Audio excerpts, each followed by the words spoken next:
দেখো বন্ধুরা, আজকে দুপুরে কি রান্না করি। এখানে পালং শাক আর ধনেপাতা সেদ্ধ করে নেব। আর এদিকে একটা কড়াইতে গরম তেলের মধ্যে গোটা জিরে আর কুচানো পেঁয়াজ, গোটা রসুন এগুলো ভেজে নেব। এর মধ্যে দিয়ে দেবো 3টে কাঁচা লঙ্কা।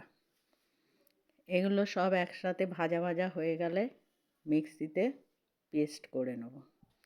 এদিকে পালং শাকটা হয়ে গেছে, গরম জলটা ফেলে ঠান্ডা জল দিয়ে ভিজিয়ে রাখলাম।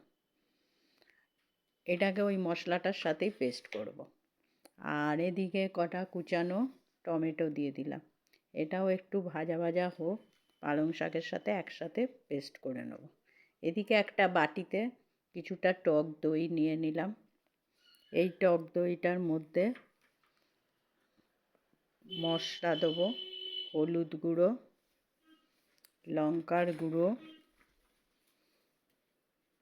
আর দিয়ে দেবো 1/2 চামচ মতো জিরের গুঁড়ো। এগুলো সব একসাথে ভালো করে মিক্সড করে নেব। এদিকে মিক্সিতে পালং শাক আর ওই ভাজা পেঁয়াজ বাটাটা দিয়ে দিচ্ছি।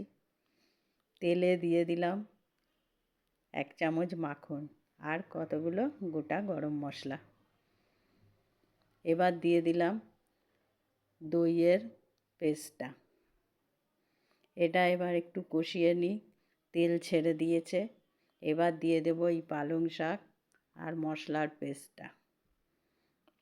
এটা ভালো করে একটু ফুটুক। তারপর দিয়ে দেবো নুন, অল্প একটু দিয়ে দেবো চিনি। এটা ফুটে উঠেছে, এবার দিয়ে দিলাম পনিরগুলো আর দিয়ে দেবো গরম মশলা। এবার এটা ভালো করে ফুটে উঠেছে, পালং পনির রেডি।